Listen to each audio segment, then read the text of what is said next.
Saludos cordiales, soy Fabricio Ceballos, bienvenidos a Enfoque Mundial. Una buena parte del planeta disfruta estos días del espectáculo que brinda el Mundial de Fútbol que se lleva a cabo en Rusia. Certamen deportivo cuya organización está a cargo de la Federación Internacional de Fútbol Asociado, FIFA, entidad que en el transcurso de los últimos años se ha visto envuelta en una serie de escándalos de corrupción que salpica a altos directivos del ente ejecutivo y dirigentes deportivos en varios países. El caso FIFA Gate no es el único tema que ha manchado el fútbol. Los excesos de varios jugadores estrellas mundiales, la evasión tributaria y la vinculación con actividades ilícitas por parte de ciertos jugadores son también otros hechos que han empañado al rey de los deportes. Hoy en Enfoque Mundial les contaremos cómo el fútbol no ha estado libre de escándalos y situaciones complejas que han puesto en entredicho no solamente el rol de la institución rectora de este deporte, sino también la imagen y reputación de varios jugadores. Bienvenidos.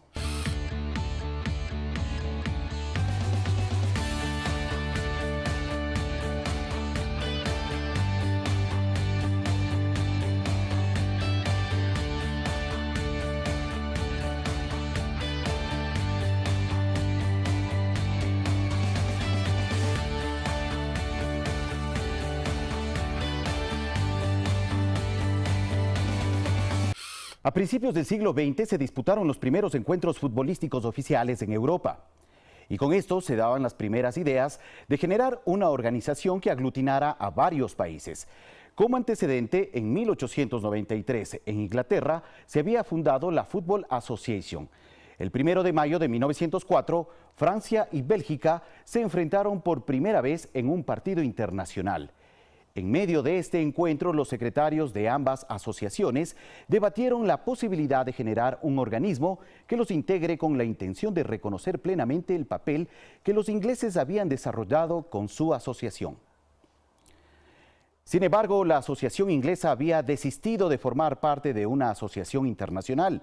Ante esto, Robert Guérin, secretario del Departamento de Fútbol de la Unión de Sociedades Francesas de Deportes, se puso en contacto con las asociaciones nacionales de Europa y les planteó la posibilidad de generar una asociación amplia que cubriera a todas las existentes. El mismo día del partido entre Francia y Bélgica, Guérin tomó la decisión de invitar a una asamblea a los demás países y organizarse en un conglomerado que los aglutine. De este modo nace la Federación Internacional de Fútbol Asociado, el 21 de mayo de 1904, en el edificio de la sede de la Unión Francesa de Deportes Atléticos. Los países que se adhirieron y firmaron el acta fundacional fueron Francia, Bélgica, Dinamarca, Holanda, España, Suecia y Suiza. Y el mismo día de la fundación oficial, la Asociación Alemana de Fútbol envió un telegrama sumándose a la organización. Con esto se dio inicio a una incipiente organización de fútbol. Tras la primera asamblea, se nombró como presidente del organismo a Roberto Guérin. Hasta 1909 era una organización exclusiva de países europeos y los primeros miembros de otros continentes que se unieron fueron Sudáfrica en 1909, Argentina y Chile en 1912 y Estados Unidos en 1913. En el Congreso de 1928, la FIFA decide organizar el primer campeonato mundial de fútbol. El país elegido fue Uruguay, que había triunfado en sus participaciones olímpicas en 1924 y 1928, pero que también en 1930 estaba a punto de cumplir un siglo de independencia. Además, la Asociación Uruguaya se ofreció a costear los gastos de viajes y alojamientos de los equipos participantes. Así se desarrolló la actividad de la FIFA durante varios años hasta que llegó a presidir el organismo el brasileño João Havelange, de quien se dice transformó esa institución orientada a la administración en una empresa dinámica, llena de nuevas ideas y con una visión comercial fuerte.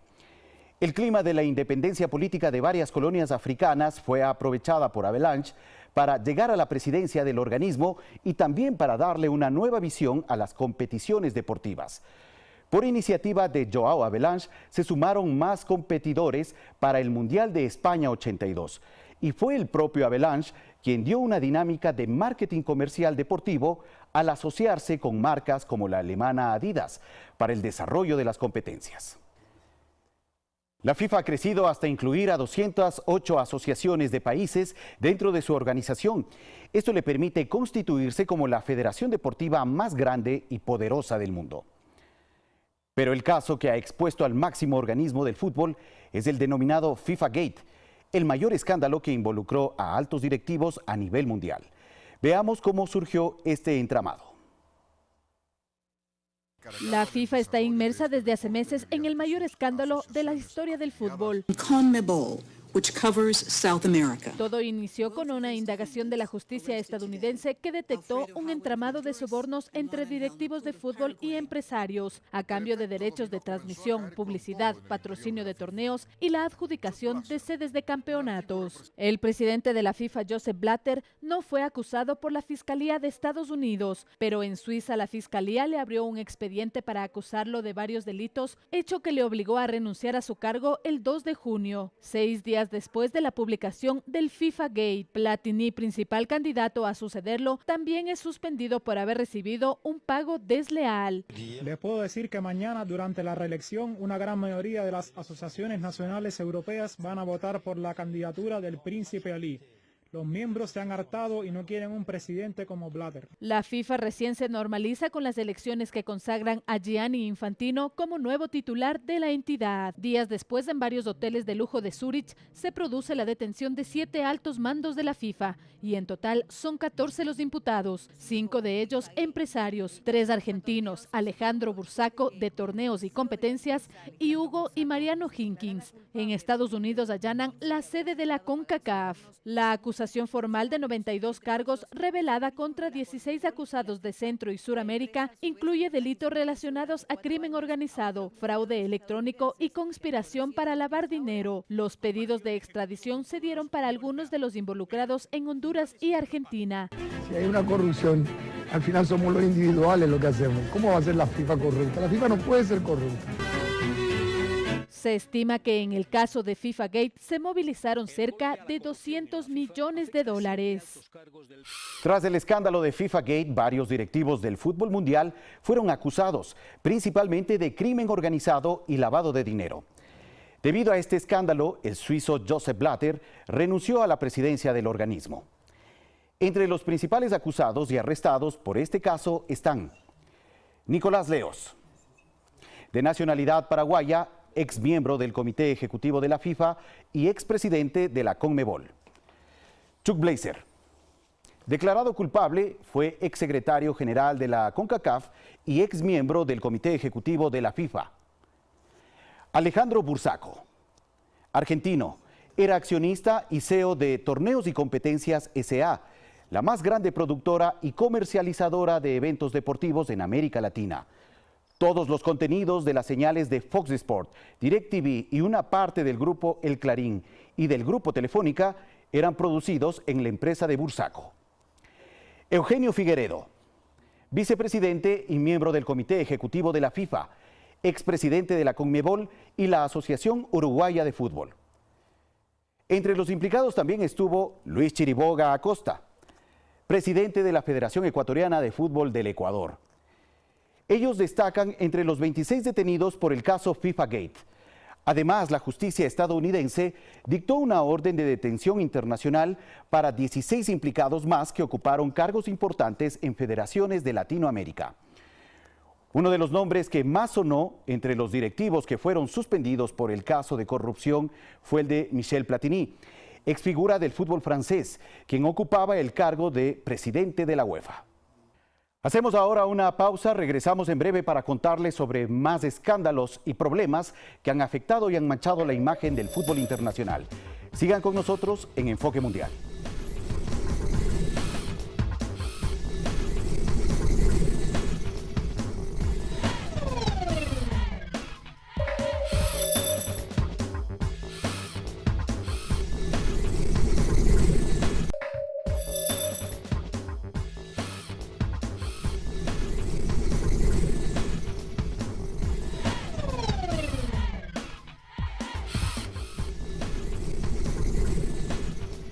Gracias por seguir con nosotros en Enfoque Mundial. Hoy abordamos el tema de los escándalos que han empañado la fiesta del fútbol. Además de los problemas reportados en la FIFA, varios jugadores han brillado no solamente por su buen juego, sino por las cuentas pendientes con el fisco. Maradona, Messi, Romario, Cristiano Ronaldo, Neymar Jr., Figo y Eto'o son algunos de los jugadores que han empañado sus carreras por estar involucrados en delitos fiscales. Repasemos de inmediato algunos de los casos más polémicos y recordados de jugadores que han tenido conflicto con la llamada Hacienda. Diego Armando Maradona tuvo problemas con el fisco italiano cuando jugó en Nápoles a mediados de los años 80, por cuenta del pago del impuesto a la renta de las personas físicas. El monto inicial era de 7 millones de euros, pero en vista de que el astro argentino se demoró en el pago de la deuda, ascendió a 39 millones. Lionel Messi. El Tribunal de Justicia de Barcelona condenó en junio de 2016 a Lionel Messi y su padre, Jorge Messi, a 21 meses de prisión por fraude fiscal, además de multas que suman más de 2 millones de euros. El futbolista y su padre fueron juzgados por defraudar 4.100.000 euros a la Hacienda durante los años 2007, 2008 y 2009. Esto como consecuencia de no haber declarado los ingresos de más de 10 millones de euros percibidos por los derechos de imagen del delantero argentino durante ese periodo. El 10 del Barcelona no fue a prisión, pues según las leyes españolas, cuando la sentencia es menor a 24 meses y el acusado no tiene antecedentes penales, la condena no se cumple en la cárcel. Cristiano Ronaldo. La superestrella del Madrid fue denunciado por presunto fraude fiscal de más de 14,7 millones de euros. Simuló ceder sus derechos de imagen a una sociedad llamada Tolin Associates Limited, domiciliada en las Islas Vírgenes Británicas y de la que era socio único. Esta sociedad, ubicada en un paraíso fiscal, cedió la explotación de los derechos de imagen del futbolista a otra sociedad ubicada en Irlanda. Esta última era la que efectivamente se dedicó a la gestión y explotación de la imagen de Cristiano Ronaldo, sin que la sociedad ubicada en las Islas Vírgenes Británicas desarrollara actividad alguna, configurándose así una evasión de impuestos. Romario da Souza. El exjugador brasileño fue condenado por la justicia española a 3 años de cárcel por evasión fiscal. Además, se le impuso una multa de $890.000 por omisión de información a la Hacienda sobre los rendimientos obtenidos entre 1996 y 1997, cuando jugaba en el Valencia de España. Neymar Jr. El fondo de inversiones brasileño DIS, que poseía el 40% de los derechos deportivos de Neymar, presentó una querella ante la justicia, pues se consideró perjudicado en el proceso de traspaso del delantero brasileño del Santos de Brasil al Barcelona de España. Según los cálculos del juez a cargo del caso en Barcelona, el costo de la operación habría alcanzado los 91 millones de dólares, contrario a lo que dijo el expresidente del club catalán, Sandro Rosell, quien aseguró que el pase se hizo por 62,3 millones de dólares. Por esta causa, el Tribunal de Justicia de Barcelona procesó al delantero brasileño y al club catalán por estafa y corrupción entre particulares en el fichaje. Luis Figo. El Tribunal de Justicia le exigió el pago de 2.400.000 euros por el pago de impuesto de la renta de las personas físicas que evadió en su época como jugador del Barcelona entre 1997 y 1999.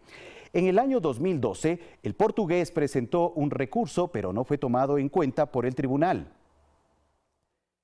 Samuel Eto'o. El destacado delantero africano fue acusado de defraudar 3.500.000 euros a la Hacienda durante los años 2006 y 2009, que correspondían a los ingresos que recibió del conjunto catalán y de la marca Puma. El camerunés aseguró que desconocía los números que manejaba su representante. Y en la lista figuran más nombres como el de Mascherano, Alexis, Di María, Xavi Alonso, Pepe y otros jugadores que han tenido problemas de evasión fiscal. Pero los escándalos no solamente se dieron a nivel dirigencial, los excesos también se presentaron y afectaron a varios jugadores e incluso a selecciones de fútbol. Conozcamos los mayores descontroles. Yo soy del verde por la eternidad. Uno de los escándalos que más conmocionó al deporte más famoso del mundo fue el asesinato del futbolista colombiano Andrés Escobar, quien a sus 27 años fue asesinado en Medellín en julio de 1994 en un incidente presuntamente relacionado con el autogol que marcó en la derrota 2-1 frente a Estados Unidos y que significó la eliminación de los cafeteros en ese mundial.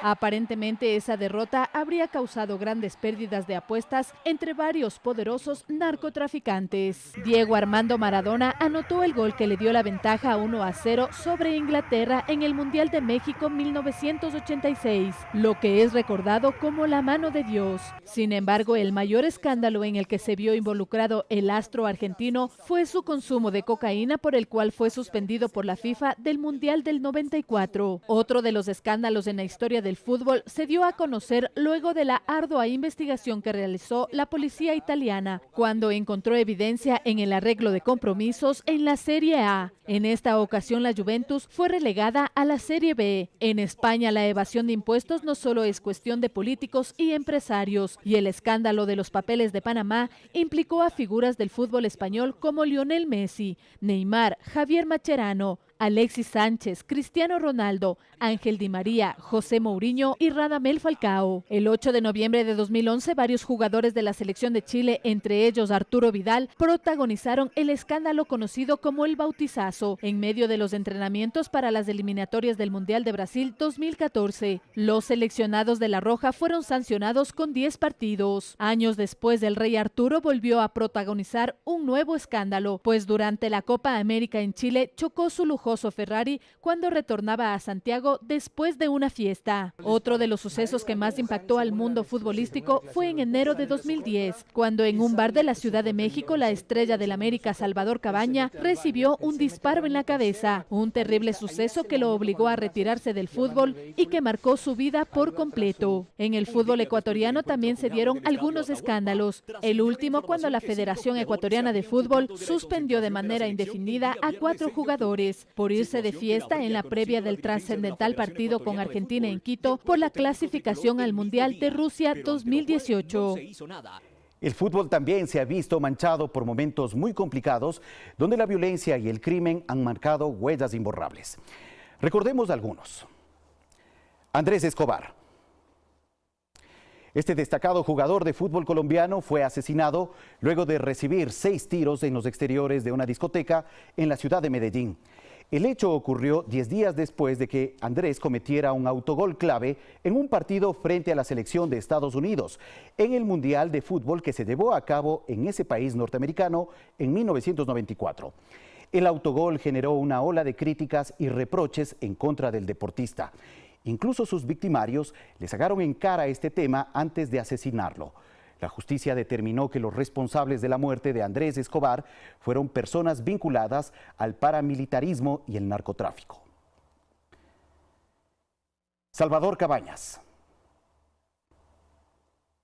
Jugador de fútbol paraguayo que brilló por su calidad en México, puntualmente en el equipo del América. Su importante trayectoria y buen juego le proyectaba tener oportunidades para ser parte de grandes equipos como el Manchester United. Sin embargo, todos esos sueños y aspiraciones se truncaron en enero de 2010, cuando Cabañas recibió un disparo en la cabeza en un centro nocturno de la Ciudad de México. Pasó varios meses en terapia intensiva, en estado de coma. Milagrosamente logró vencer a la muerte y actualmente Cabañas ayuda en la panadería de sus padres, retirado completamente de las canchas. El autor del disparo fue un hombre que, de acuerdo a la justicia, tiene vínculos con el narcotráfico. Se dice que reaccionó violentamente ante las provocaciones del exfutbolista.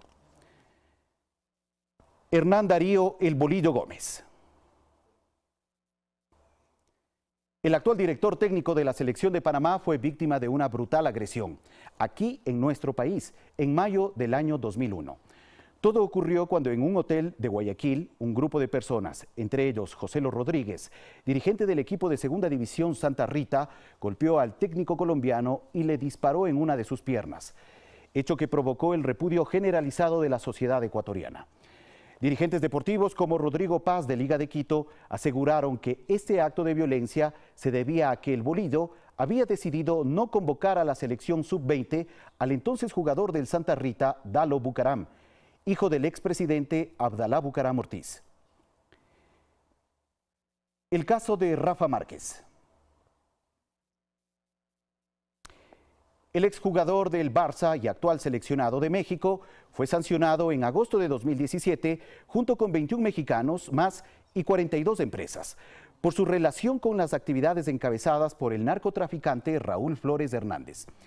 Entre los problemas más evidentes que tiene el futbolista mexicano está la relación con las marcas comerciales.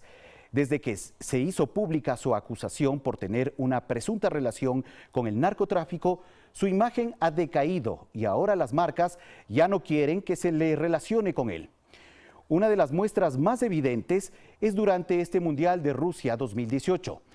Márquez, concentrado con la selección de México, vive el día a día habitual con el resto de futbolistas, pero siempre jugando de manera diferente. Uno de los mejores ejemplos es el veto de la marca Coca-Cola. La bebida refrescante norteamericana es una de las patrocinadoras de la selección mexicana y en la camiseta de entrenamiento tiene la publicidad de esa y otras marcas. Curiosamente, todos entrenan con la camiseta habitual, menos uno, Rafa Márquez. El central mexicano tiene una camiseta sin publicidad porque ninguna marca quiere vincularse con un deportista relacionado con el narcotráfico. Es momento de una pausa, regresamos en breve en Enfoque Mundial con una entrevista para analizar estos escándalos que han opacado el fútbol mundial. Sigan con nosotros.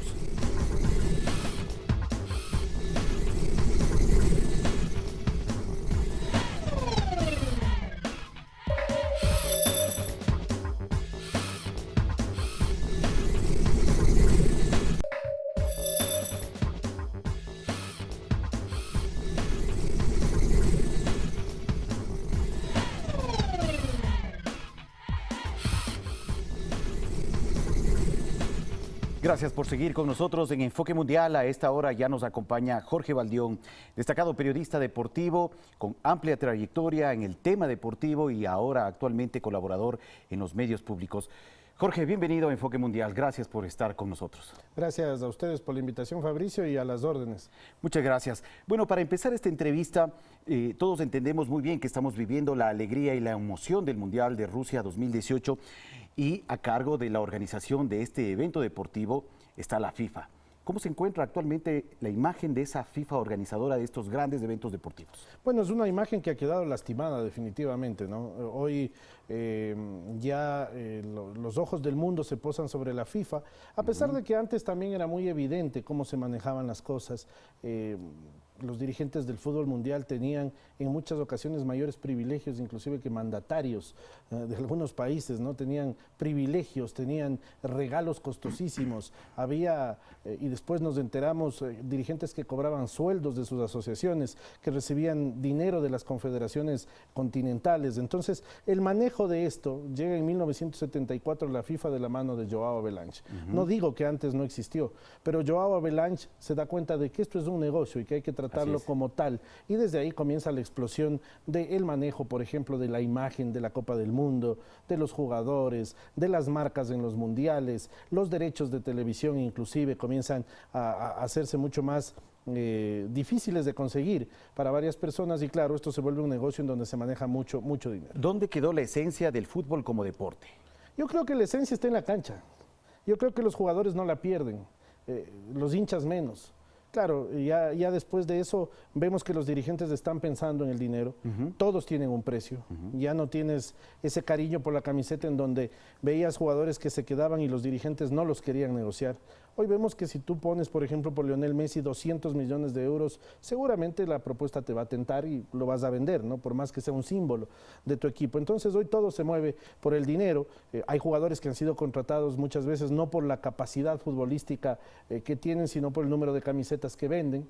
¿no? Por el número de televisiones que te prenden en otros lugares. Por ejemplo, David Beckham en un día pudo de alguna manera hacer que el Real Madrid recupere la inversión que hizo en él solamente con la venta de camisetas, ¿no? Increíble. Entonces, bueno, pero ¿cuál sería o cuál debería ser el futuro próximo del ente regulador y rector del fútbol a nivel mundial? Cambiar la modalidad de trabajo, ¿no? ¿Cuál debería ser desde tu punto de vista? Yo creo que la FIFA debe cambiar en el sentido de que, en primer lugar, debe transparentar su actuación poniéndose a disposición de las autoridades de cada uno de los países que forman parte, ¿no? Mira que hemos trabajado mucho tiempo con un Comité Olímpico Internacional y con una Federación Internacional de Fútbol Asociado que siempre han promulgado su independencia en relación a las leyes y a los mandatos de cada uno de los países. Somos un organismo autónomo y no tenemos ¿por qué darle cuentas al país? Y no rinden cuentas a nadie, prácticamente. Pero nos damos cuenta de lo que ha pasado y creo que un baño de verdad en estas organizaciones debería ser poner a disposición sus cuentas a la constitución de cada uno de los países para que sean juzgados por las leyes de cada uno de los países. Pero ese sería un avance enorme para poder limpiar esta imagen, para poder transparentarlo, para poder decir, bueno, estamos haciendo esto y nos sometemos a que el control esté ahí. Pero desde tu punto de vista, ¿la FIFA debe seguir manteniendo esa regulación del fútbol internacional?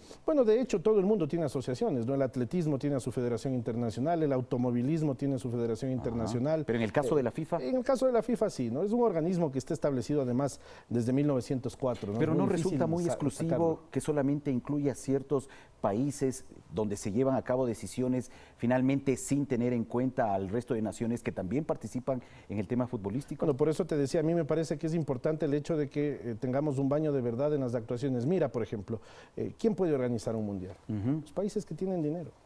Eso no estará al alcance nunca de un país que puede hacer un esfuerzo. Sin embargo, pues hay cuadernos de cargos que son altísimos y en esos cuadernos de cargo, inclusive antes, aparte de lo legal, venía pues las recomendaciones de cómo tratar a los dirigentes. Se compraban votos, ¿no? A los países, se les ofrecía el oro y el moro. Entonces, es muy difícil realmente pensar que esto pueda cambiar hoy.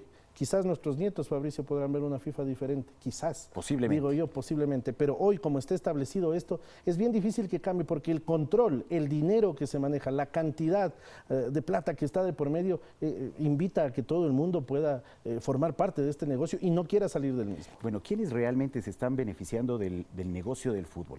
Luego del Mundial de Rusia, vendrá el Mundial de Qatar, luego de 4 años, dentro de 8 años vendrá el Mundial compartido por los 3 países, México, Estados Unidos y Canadá. ¿Quiénes son realmente quienes se benefician de ese torneo internacional, de los réditos económicos que se logran conseguir? Mira qué bonito es este tema, ¿no? Canadá es el invitado, digamos, porque tocó invitarlo, ¿no? Para el 2026. Claro, es el que tocó ponerlo ahí en este tridente. México ha sido socio estratégico en telecomunicaciones de la FIFA desde 1970 y lo sigue siendo y lo seguirá siendo, es una potencia México en este rubro.